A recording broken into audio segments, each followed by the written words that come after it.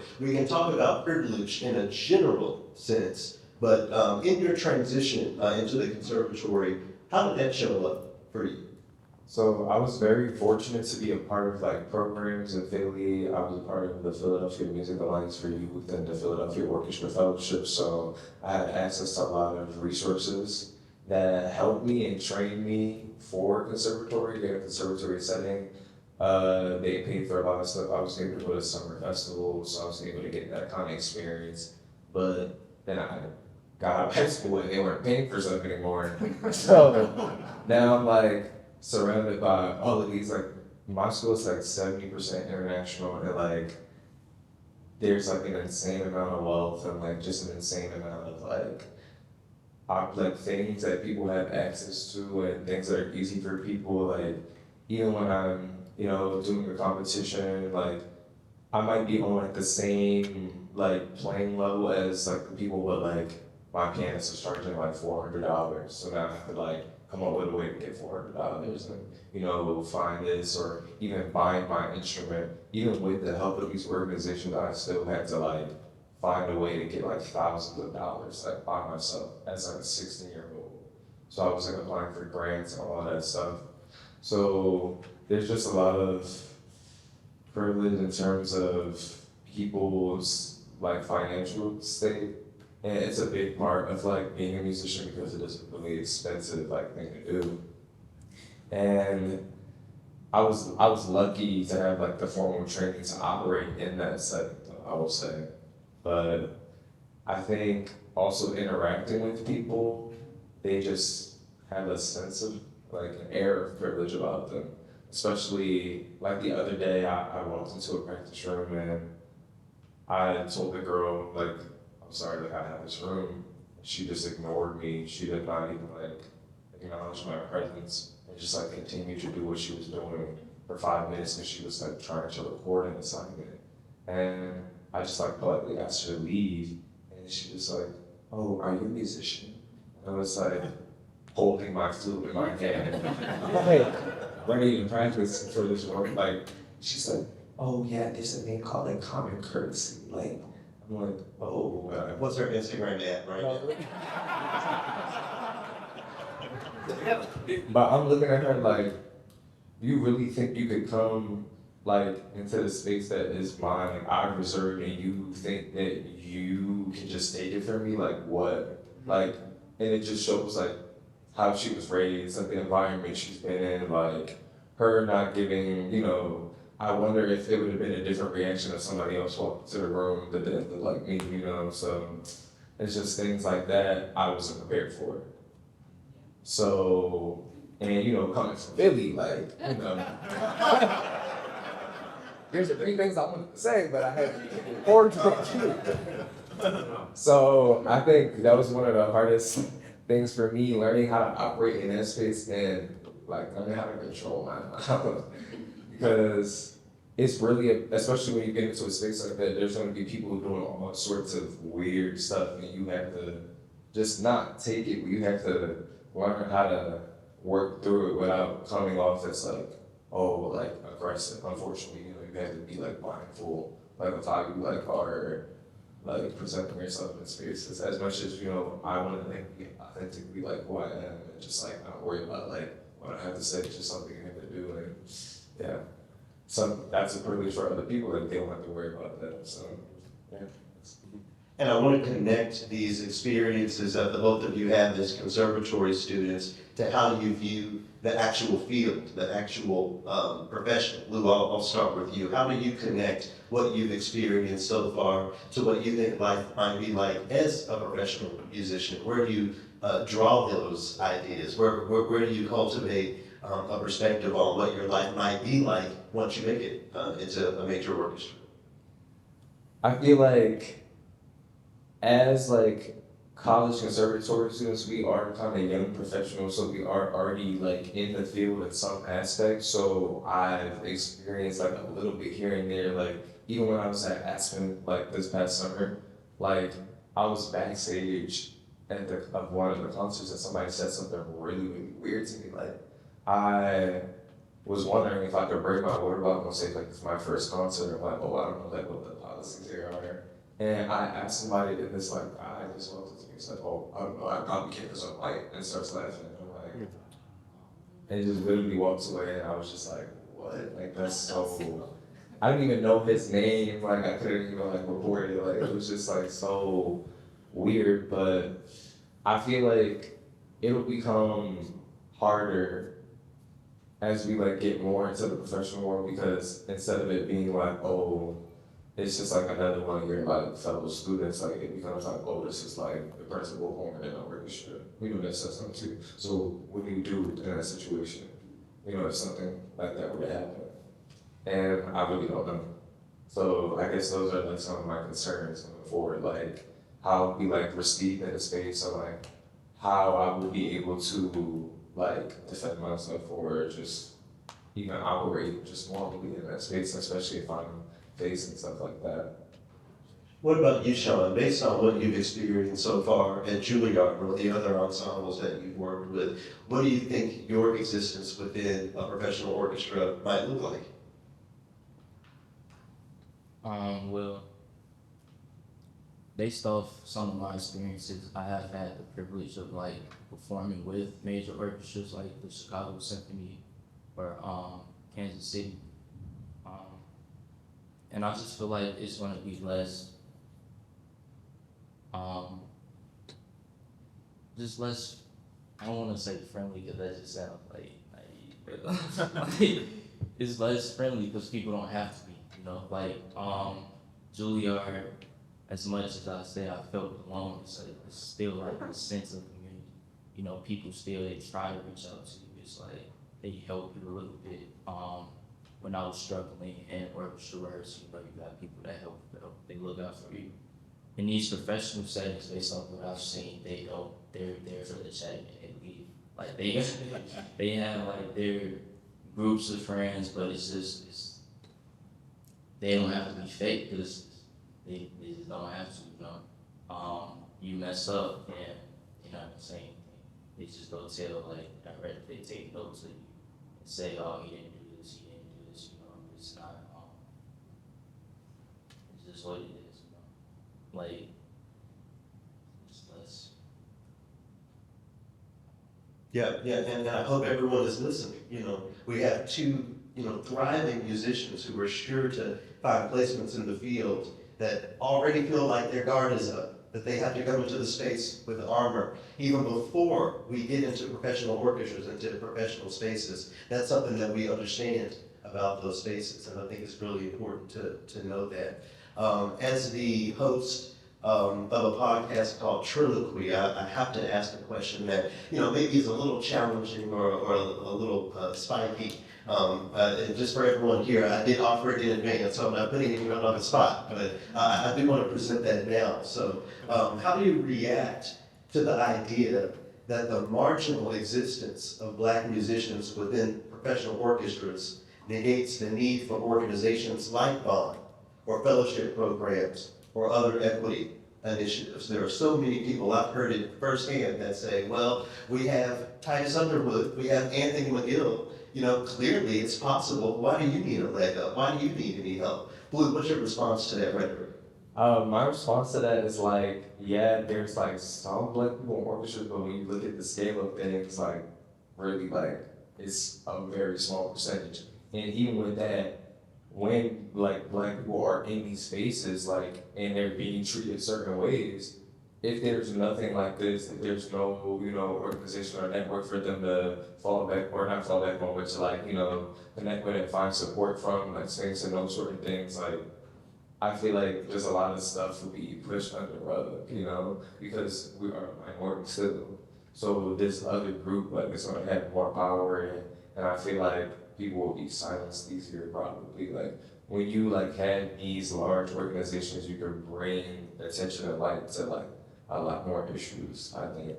And even though we have these fellowship programs, like, you think, they're like, oh, diversity, all of this, and they will portray it as some way, but like, I know people who've been in the fellowship programs, like we talked about it and stuff, like, and a lot of the times the treatment of these people in the programs is like horrible, even at that, So it's like they're really just doing it for clout. They're not really trying to do it for like the actual advancement of like that.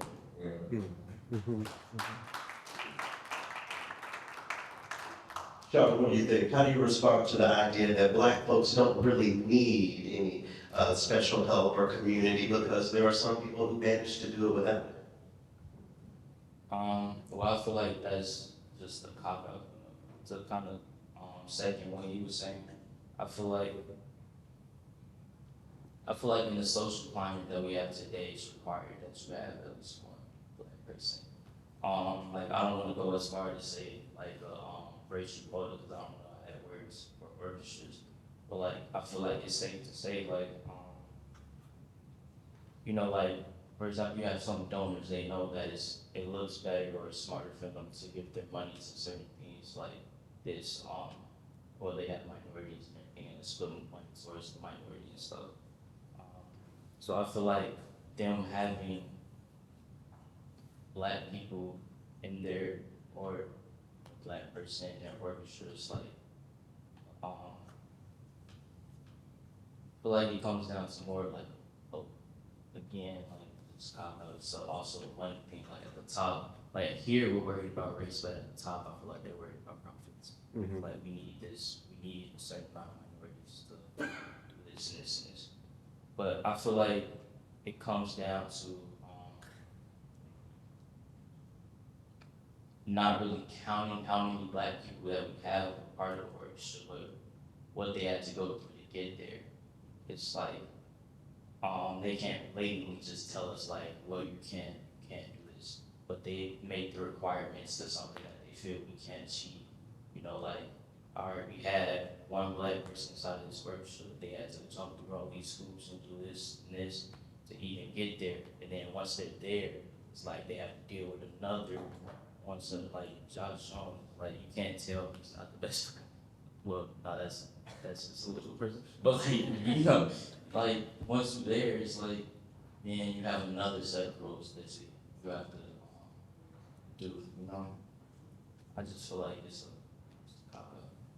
So as we continue to support organizations like Bond that are working hard to create these pathways for Black musicians within the field, Blue, what is that a means toward? Why is it important for Black people to be involved in this art form, in this profession? What do you see as some of the impacts or outcomes if one day orchestras are as diverse as every other field in the rest of our world?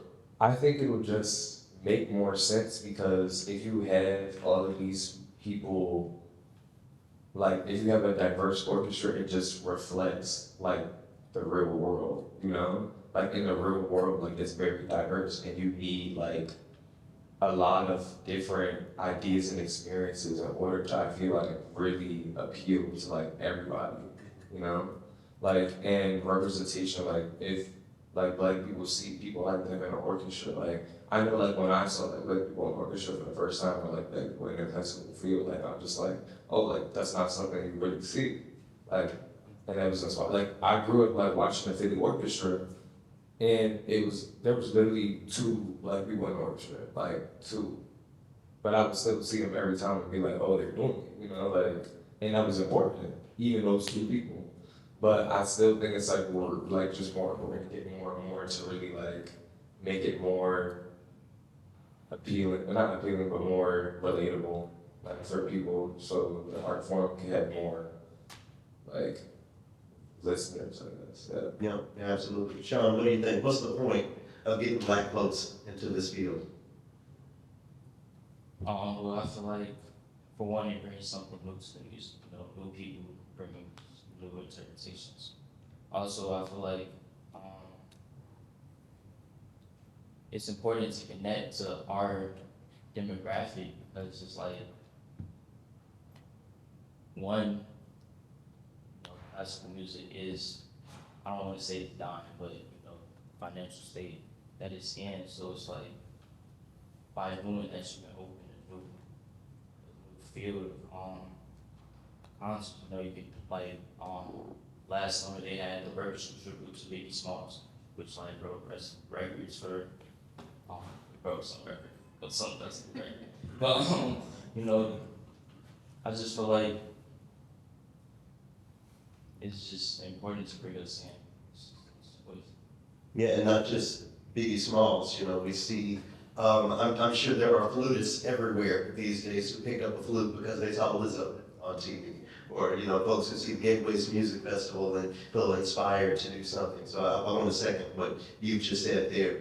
We have about 7 to 8 minutes left, and I want to spend the remainder of the time really talking about support and what that actually looks like, what that could actually mean. So Blue, how can individuals best support you on your continued journey? So not necessarily schools or institutions, but just the person, the Black person who wants to, help push you along. What does that support look like? I think that support, well, like last year, I was very fortunate enough to get a fellowship from New York Youth Symphony, and with this fellowship, I was able to have Brandon Patrick George as a mentor.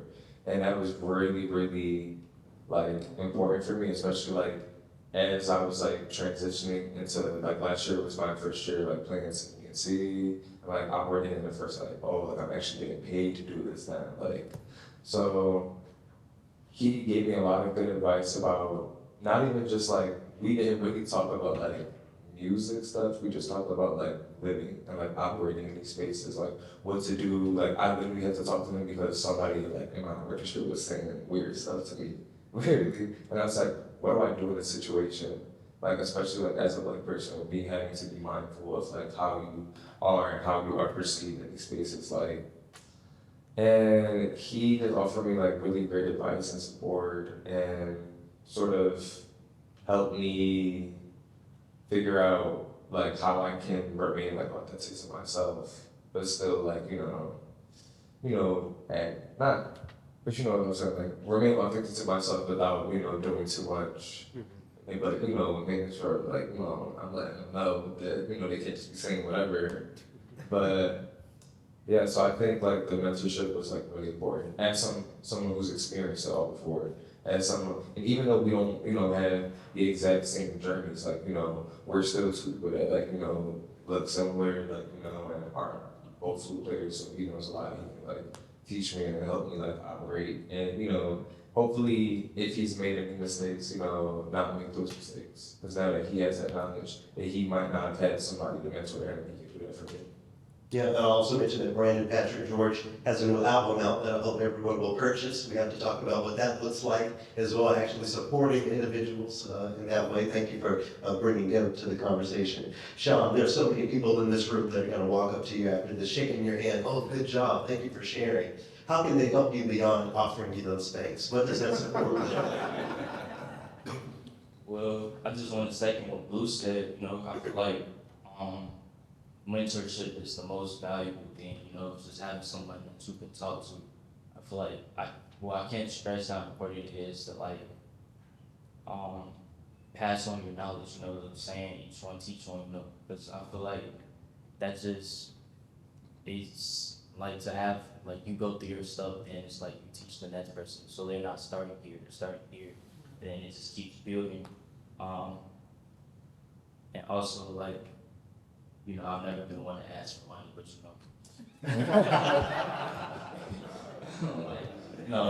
just funny, but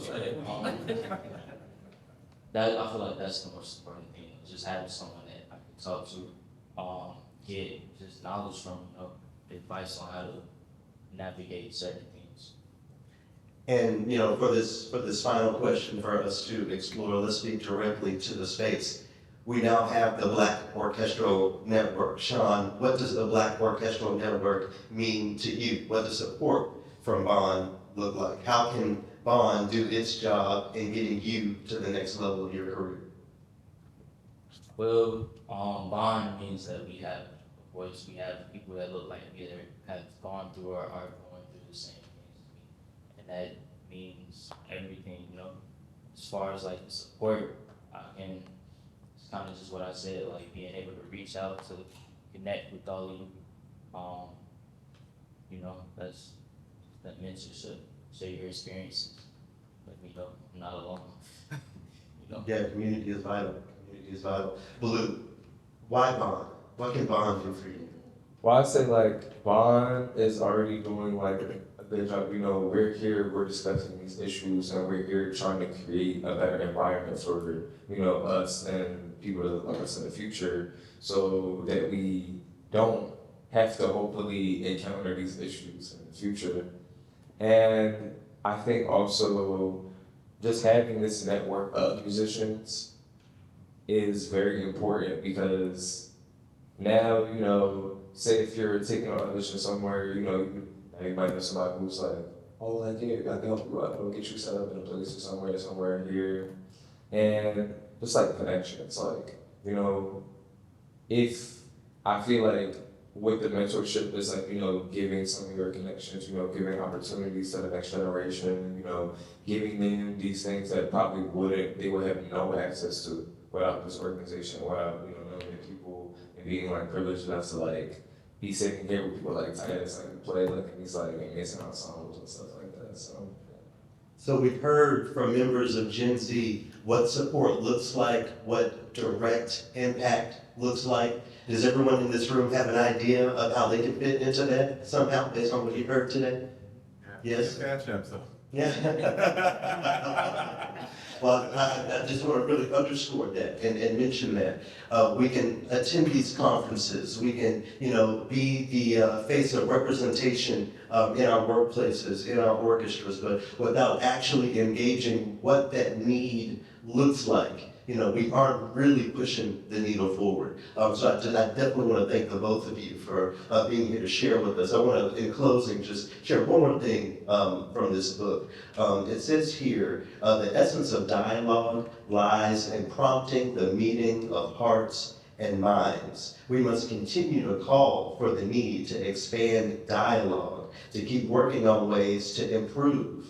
Only when this is pursued will dialogue become a truly effective tool, powerful enough to make history. It's been my pleasure and my honor to share dialogue with the both of you, Sean Edwards, Blue Shelton. My name is Loki Karuna. Thank you for being such great listeners today.